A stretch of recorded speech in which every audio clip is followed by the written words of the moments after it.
그게 신용 파괴 원리가 멈춘 게 아니에요. 금융위기 진행 이걸 막기 위해서는 금리를 지금 내려야 되는 상황이에요. 위기나 파국의 진행은 항상 사람들이 느꼈을 때는 이미 상당한 진행이 됐다는 얘기예요.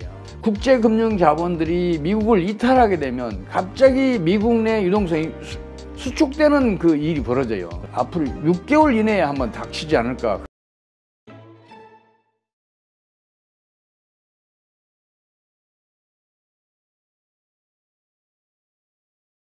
네, 오늘 모신 분은 21세기 경제학 연구소 최용식 소장님입니다. 안녕하세요.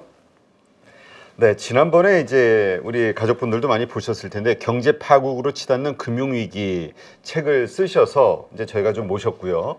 그때 이제 기억에 남는 게 계속해서 이제 강조하셨던 것이 미국의 이 강달러, 그러니까 자기만 살겠다고 이웃 국가들을 힘들게 하는 이 정책은 부메랑이 돼서 자기가 큰 어떤 어려움을 겪을 것이다 말씀하셨었잖아요. 근데 사실 우리가 이 위기, 금융위기가 온다고 하면은 뭐 신흥국이 됐든 중국이나 일본 같은 뭐 이런 나라가 됐든 뭐 이런 쪽 유럽이 됐든 이렇게 생각을 했는데 갑자기 미국에서 SVB 은행 파산이 딱 터지면서 불거졌단 말이죠. 그래서 많은 분들이 깜짝 놀랐는데 가장 경기가 좋다고 한 미국에서 이 SVB 이 상황 어떻게 보셨나요? 이제 실버게이트라는 조그만 캐피탈 회사가 무너지면서 연이어서 이제 그 실리콘밸리 은행, 네. 그다음에 시그니처 은행이 연달아 파산을 했어요. 네. 근데 이 파산은 연쇄적인 사건으로 봐야 돼요. 좀 이해하기 쉽게 제가 이렇게 얘기를 한번 풀어볼게요. 발생 확률이 10%인 일이 반복해서 터질 확률은 1%예요. 한 번 더 반복해서 터질 일은 0.1%예요. 근데 은행 파산이라는 것은 그게 너무 중대해서 우리가 자주 일어나는 것처럼 생각하지만 사실은 일어날 확률이 1%도 안 돼요. 근데 1%도 안 된 은행 파산이 연이어서 3개가 터졌고 그 뒤로도 퍼스트 리퍼블릭이 유동성 위기에 빠지고 크레딧 스위스가 유동성 위기에 빠져서 UDS로 이제 합병이 되고 이런 일이 이제 연이어서 벌어졌다는 거는 무언가 필연적인 이유가 있었다는 것을 의미하거든요. 네. 이제 경제 병리학에서는 이거를 신용 파괴 원리가 이미 물밑에서 작동을 했고 그래서 세계 경제 내에 유동성이 축소되고 있었다 이걸 의미하거든요. 네. 그래서 신용 파괴 원리에 의해서 유동성이 축소된 상태에서 어디에선가 트리거가 터져야 되는데 제일 먼저 터진 게 이제 실버게이트 캐피털이죠. 이제 그 뒤로 이제 여러 은행들이 이제 연쇄적으로 파산하거나 유동성 위기에 빠지게 되는 거죠. 네. 그런데 아무리 심각한 금융위기나 경제 파국이더라도 정책 처방이 적절하고 신속하게 취해지면 이게 또 물 위로 올라갔다가 물 밑으로 내려가네요. 이게 미국 정부가 처음에 실버게이트 사태가 터졌을 때 시스템 리스크로 갈 가능성은 없다 이런 얘기를 했잖아요. 네. 그 얘기는 시스템 리스크의 위험성이 있다는 그 반증이기도 해요. 근데 바로 이제 그 실리콘밸리 은행이 파산하고 시그니처 은행이 파산하자마자 예금 전액을 보상하겠다고 갑작스런 발표를 해요. 그렇죠. 그 바로 앞전까지는 공적 자금 투여 않겠다. 옐런 장관이 인터뷰가 나왔는데 바로 몇십 분 안 돼가지고 또 합의가 됐다. 자금 지원하겠다. 이제 이 은행의 예금 보험 공사법 미국에 따르면 이제 그 예금 전액 보장하는 것은 시스템 위기가 이미 벌어졌거나 그 위험이 현저하게 클 때만 그게 가능해요. 그러니까 미국은 제도가 좀 독특해서 내가 낸 예금에 대해서 보험을 든 사람들 처음에 나왔을 때는 여기만 구제받는 걸로 얘기됐다가 25만 달러만 그렇다 전액 보장한다고 발표할 수밖에 없었겠지만 그 발표하자마자 다른 은행에서의 뱅크런이 이제 물밑으로 들어간 거죠. 그래서 연쇄적인 사건이 안 터졌어요. 네. 다만 이제 신용 파괴가 작동을 하고 있으니까 유동성 위기를 겪는 이제 은행들이 이제 하나하나 둘 이제 나타나기 시작한 거죠. 네. 근데 여기서 중요한 건 뭐냐면 이 세 은행의 파산이 그 금액이 3,340억 달러예요. 아, 이 자산이. 예. 그 규모는 미국 본원통화의 6%예요. 상당히 대단히 큰 큰 규모예요. 그래서 이게 신용 파괴 원리를 본격적으로 작동시키면 바로 금융위로 가야 되는데 이제 예금 전액 보장으로 이제 그 뱅크런을 막아냈고 그리고 신용 파괴 원리의 본격적인 작동을 차단을 잘했어요. 기가 막히게 잘했다고 그리고 시의적절했다고 얘기해 줄 수가 있는데 문제는 그게 신용 파괴 원리가 멈춘 게 아니에요. 물 위로 올라오다가 이제 물 밑으로 다시 들어간 거거든요. 네. 그래서 지금 신용 파괴 원리가 계속 물 밑에서 작동을 하니까 그 뒤로 이제 그 퍼스트 리퍼블릭 유동성 위기 또 JP 모건을 중심으로 해서 11개 은행이 300억 달러를 지원해 줬는데 아직도 그 위험성이 지금 시스템 위험이 해소가 안 되고 있잖아요. 네. 그리고 그 크레딧 스위스 은행이 이제 합병이 됐음에도 불구하고 지금 유럽의 금융시장이 안정이 안 돼 있잖아요. 그렇죠. 이런 걸 보면 신용 파괴 원리 작동은 아직도 계속 진행 중이다. 주시해서 봐야 한다. 이렇게 제가 말씀드릴 수 있을 것 같아요. 네. 그러니까 지금 다들 걱정하는 게 이렇게 해서 이게 터졌는데 이렇게 수습을 했는데 또 다른 은행에서 이런 문제가 불거지면 또 같이 해결하나? 또 그 다음에 또 터지면 이거 복잡해지는 거예요. 어떻게 이 상황들이 펼쳐질지. 그 시의적절한 정책으로 그때그때 벌어지는 일을 차단할 수 있어요. 이제 사람도 감기에 걸리면 대증요법을 먼저 쓰잖아요. 그와 마찬가지로 대증요법으로 그 차단할 수 있는데 문제는 이제 어디에서 터지냐면 이러지도 저러지도 못할 상황에 닥치게 되면 그때는 이제 본격적으로 신용 파괴 원리가 물 위로 올라와요. 거기까지는 좀 시간이 걸리겠죠. 이제 그게 어떤 거냐면 저는 이제 미국을 보고 이제 미국에서 그런 일이 벌어지고 있다고 보고 있어요. 미국은 고금리 강달러 정책을 펼쳐왔잖아요. 근데 최근에 실리콘밸리 은행이 무너지면서 국채 가격 하락이 이 경영 수지를 악화시켜서 이제 무너지게 됐다. 이게 이제 이미 드러났잖아요. 네. 금리를 올려서 국채 가격이 떨어진 걸로 그 현상이 나타났잖아요. 그렇다면 앞으로 금리를 더 올리게 되면 국채 가격이 더 떨어지고 그러면 금융기관들의 경영 수준은 더 악화된다. 그러면 현재의 금융위기는 어쩌면 물 위로 바로 올라와서 이제 본격적으로 진행할 것이다. 이런 판단을 할 수가 있어요. 그래서 지금 금리를 더 올릴 수 없는 입장인데 또 한편으로는 금리를 만약 안 올리게 되면 혹은 금리를 내리게 되면 어떤 일이 벌어지냐면 달러가 강세에서 약세로 전환을 해요. 네. 달러가 약세로 전환하게 되면은 미국에 투자했던 국제 금융 자본들이 환차손을 입어요. 그럼 그렇죠. 국제 금융 자본들은 환차손을 피하기 위해서 해외로 이탈을 해요. 우리가 신흥국 입장에서 미국과의 금리 역전차 가지고 고민했던 지점을 또 이제 반대로 미국이 하게 됐네요. 그러니까요. 그렇습니다. 그래서 국제 금융 자본들이 미국을 이탈하게 되면 갑자기 미국 내 유동성이 수축되는 그 일이 벌어져요. 네. 그렇게 되면 미국에서 신용 파괴 원리가 수면 위로 올라와서 작동을 하기 시작해요. 지금 미국은 그런 사태를 앞으로 6개월 이내에 한번 닥치지 않을까 그런 싶은데 아주 지금 이러지도 저러지도 못하는 상황으로 지금 몰리고 있지 않느냐 저는 그렇게 보고 있어요. 그러니까 이번에 다들 지금 보고 있는 게 긴장해서 연준의 3월 FOMC가 이제 며칠 안 남았잖아요. 이번에 0.25 그러니까 25bp 인상할 것이냐 동결할 것이냐 가지고 참 말들이 많은데 오히려 동결하거나 인하하면 이게 오히려 큰 그 금융시장의 악재가 될 수도 있다 이런 의견들이 많더라고요. 일단 이렇게 생각하셔야 돼요. 이제 달러가 약세로 전환해서 국제 금융 자본들이 미국을 이탈하면서 발생할 그 금융위기 이거는 단기적으로 나타나요. 근데 금리를 낮춰서 국채 그 가격을 끌어올리는 그 일을 하면 이런 일이 벌어지잖아요. 근데 만약에 국채 금리를 더 올리게 되잖아요. 네. 그렇게 되면 경영수지가 악화되잖아요. 국채 가격이 떨어지니까 그렇죠. 금융기관들 경영수지는 당연히 악화되죠. 이렇게 해서 금융위기로 가는 거는 시간이 좀 필요해요.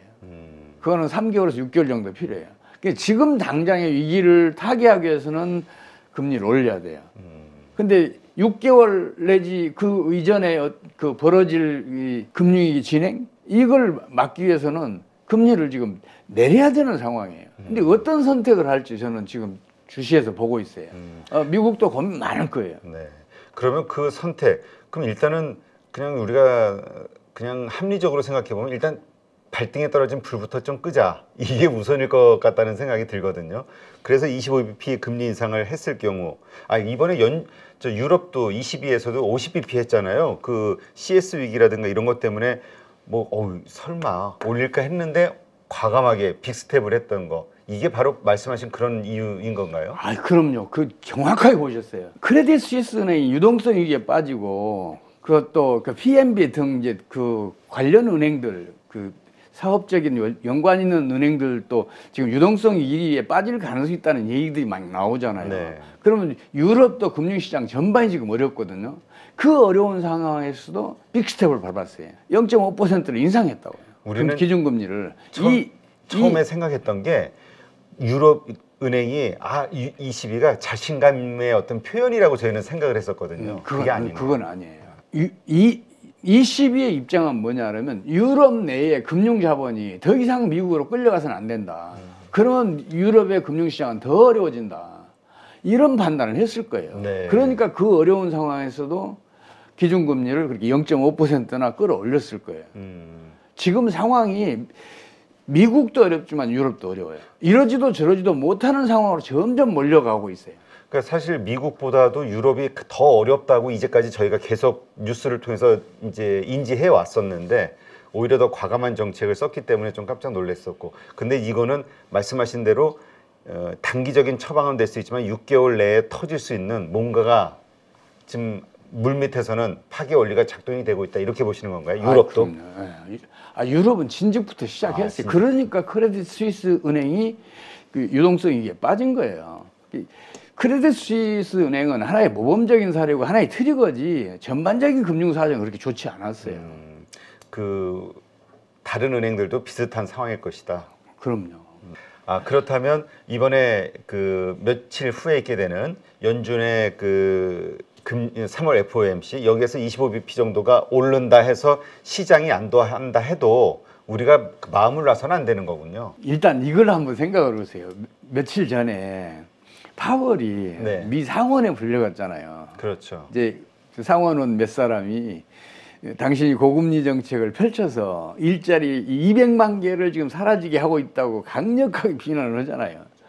그 비난 속에도 파월은 완고한 자세를 유지를 해요. 그 얘기는 뭐겠어요? 이번에 기준금리 베이비 스텝이라도 밟겠다. 이런 의미로 저는 받아들였어요. 근데 지금 상황이 워낙 지금 복잡하고 어렵게 가기 때문에 금리를 동결할 수 있다고 저는 봐요.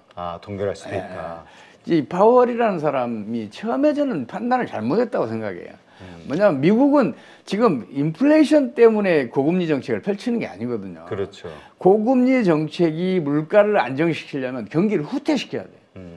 근데 미국 경기는 후퇴가 안 되고 있잖아요. 그러니까 계속 경기 침체 작년 하반기서부터 나왔는데 GDP는 계속 성장하고 경제는 점점 좋아지고 일자리는 점점 늘어나고.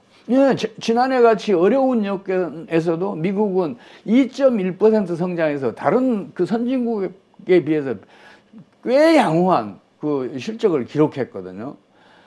그런 상황에서 물가가 물론 9.1%에서 6.1%까지 2월달, 이번은 6.0%까지 이렇게 떨어졌는데 이거는 석유 등 주요 자원 가격이 떨어진 영향이 커요. 이건 고금리 때문에 떨어진 게 아니에요.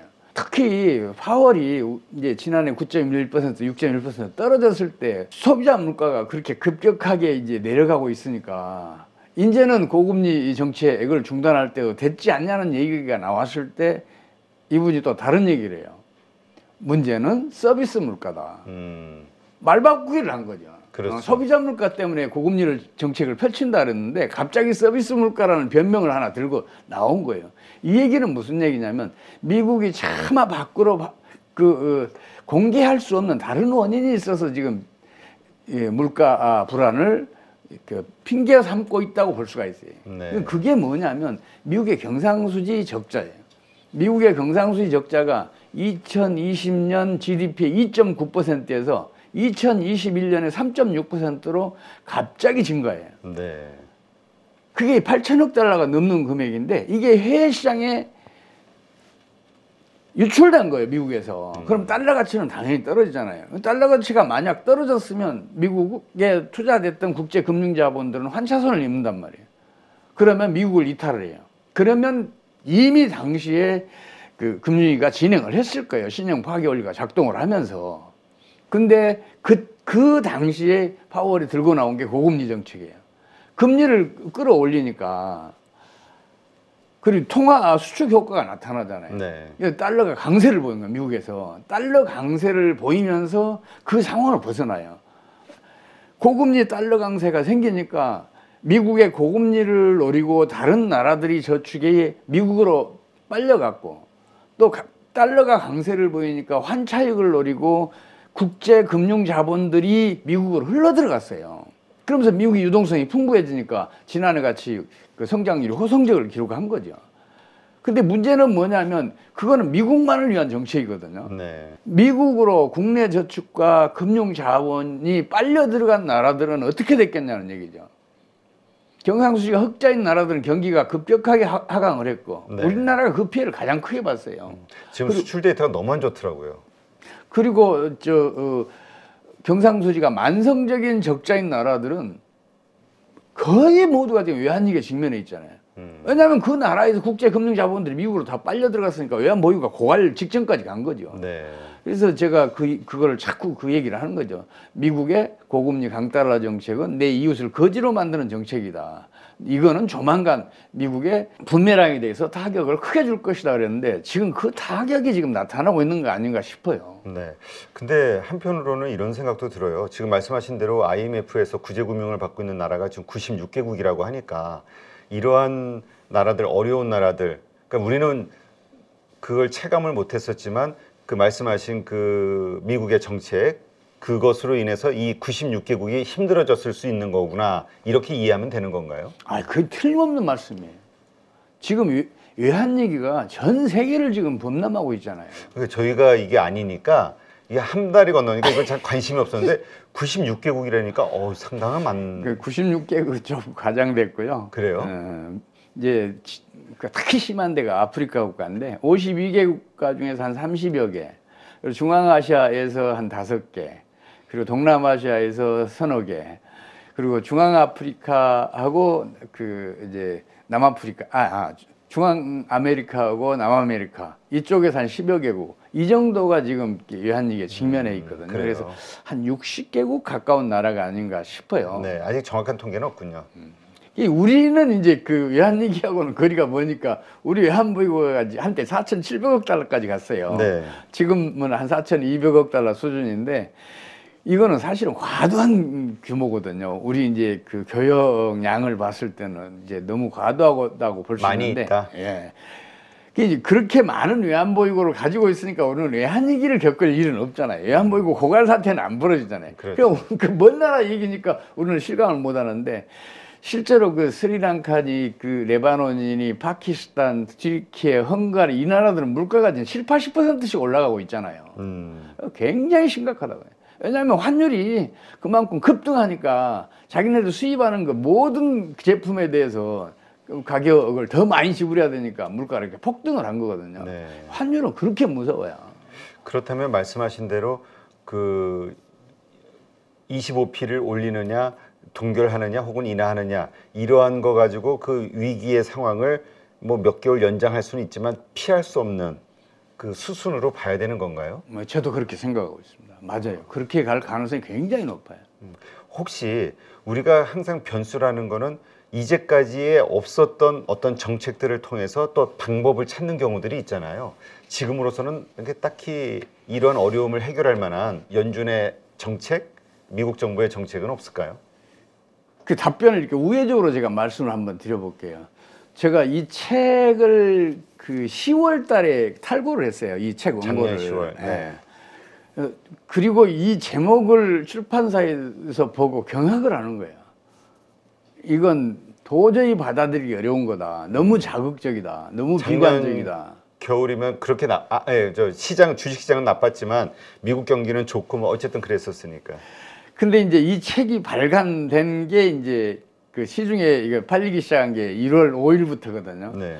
근데 그때는 흔히 있는 그 위기론, 그 위기는 항상 있었다 하는 식으로 받아들이더라고요. 근데 최근에는 이제 미국의 세계은행이 파산하고 그 뒤에 이제 다른 은행들도 유동성 이게 몰리고 그러니까 다시 이제 관심을 이제 갖기 시작했는데, 그렇게 그 사실은 어떤 위기나 파국의 진행은 항상 사람들이 6개월에서 어쩌면 1년 만에 그걸 느끼기 시작을 해요.